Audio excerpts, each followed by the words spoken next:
take home the hardware since 2017. But this Thunder team, far more than just SGA, right? They boast the league's best defense across the board. Field goal percentage, turnover, transition defense, you name it. Nothing comes easy against this Thunder squad. And that's why odds makers, they have these Thunder. They think they can do them. They think that they can do something that hasn't been done since you, Kendrick Perkins, were in this OKC uniform. Not KD, not Russ, not James, No, but me. Kendrick Perkins, and that is make it to the NBA Finals. We're glad we have you here. NBA champ Kendrick Perkins, the one and only Stephen A. Smith, Bob Myers, I'm Malika Andrews. Oklahoma City getting ready to take the floor here against the San Antonio Spurs in just under an hour. Two teams that we expect to run the Western Conference here for quite some time when you look at the generational talent they have in the building. But the Thunder, they've shown they're ready to win right now, Stephen A. Why is that? Because they've got a superstar in Shai Gilgeous-Alexander leading the league in scoring with over 32 a game, and they've got a top-ranked defense. I need everybody to sit back and pause while I read these statistics to you, okay? The Oklahoma City Thunder is first in defensive efficiency, field goal percentage defense, three-point percentage defense, steals per game, turnovers forced per game, points off turnovers per game, deflections per game, loose balls recovered per game, charges drawn per game. Number one in every single one of those categories. You talk about winning a championship. That's what you got to do. Now, I don't like the fact that Jalen Williams, averaging 21 points a game, second on the team in his offense scoring-wise, has dropped 7 points in his field goal percentage shooting, dropped to 35% shooting from three-point range. I don't like that. I have concerns about the pieces around SGA in that regard showing up in the postseason. But my God, all of those statistics that I just dropped, number one in every single category, there's no excuse for them not to win. That much I can say. No excuse for them not to win. Well, win what? The championship? Yes.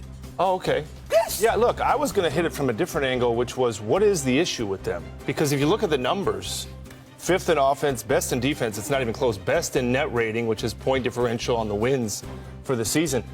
Are we holding back? I mean, maybe you're not. You just said you just said there's no reason why they shouldn't, but you think they will. I guess, do you think they will? I think they could go to the finals and lose to Boston. Right. So my thing is, and that's what a lot of people, I think, why don't we think they're more than that? Because of their bench. I mean, because of their collection around SGA, not even their bench, the collection around SGA. I was going to say their youth. That's what I was going to say. I'm just going to say we have this bias of if you haven't done it, you can't do it.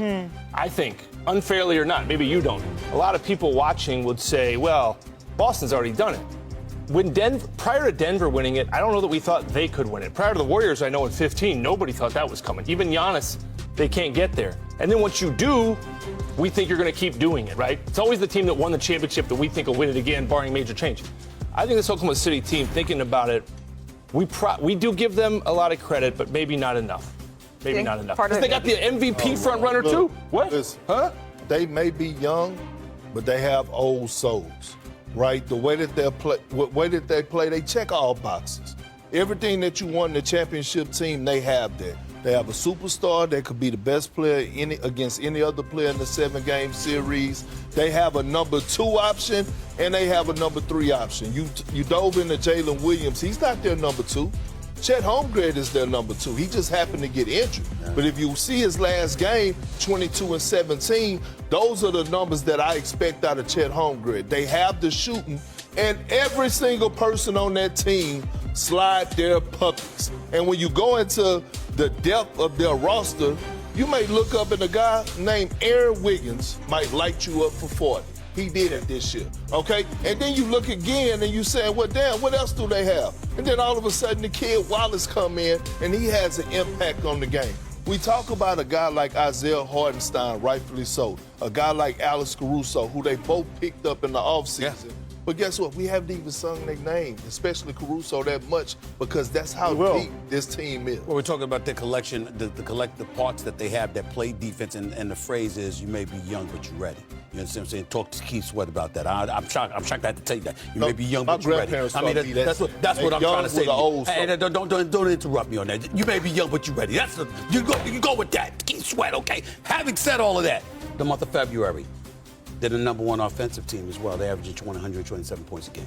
So everything that the Oklahoma City Thunder is showing you says to you they're ready to take the next step. It's just that we look at Boston and we know they've already done it. So the one thing I would say is all of us were in Las Vegas for the NBA Cup final, and we saw Oklahoma City Thunder. We were ready to sort of see them take that next step. It's the biggest stage they've been on, and the Milwaukee Bucks, a more proven team, came in and said, well, hang on, young fellas, let's just show what we've got here. Yeah, but Malika, I'm not taking anything away from the Bucks, but they didn't have Chet Holmgren. Absolutely. That matters. Any sort of defense, they can run. That's the thing, is there are so many options that this Oklahoma City Thunder team has. But championship or not, it feels like this is just the beginning for OKC Wolves in the second game of our doubleheader here on ESPN. The Suns, they started off the season strong, but they faded significantly since, especially over the last month. They've gone 3-10 since the beginning of February, and they've ranked last in defense during that stretch as well. As we welcome in Shams Charania to our set, all five of us were sitting at Intuit Dome right on opening night talking about the Suns as this inner circle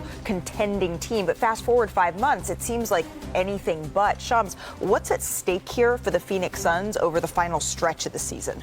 Malika, the stakes are high. Unless there's a significant run here into the playoffs for the Phoenix Suns, league sources believe that there will be real changes in Phoenix coming to the Suns. And from a roster standpoint, that likely starts with Kevin Durant. And when we look back to the trade deadline, if we remember, Kevin Durant was blindsided when he was involved in trade conversations. But this offseason, from my understanding, what it would look like is the Suns and Durant would work together on any potential trade to a contender in a trade scenario. And I would expect 4 to 6 contending teams with some serious involvement in Durant. He's still playing at a really high level. He is extension eligible in the offseason too. And as we know with the Jimmy Butler situation, the extension plays a big factor. But everything with Durant hangs in the balance of not only the Suns and how they compete in the playoffs or not compete in the playoffs, but other teams, which teams get eliminated early, what teams could come about. A lot will come clear with Kevin Durant when we figure out what shapes up in the playoffs. Let me ask you guys a question, just knee-jerk reaction. How many years has Devin Booker been in the league?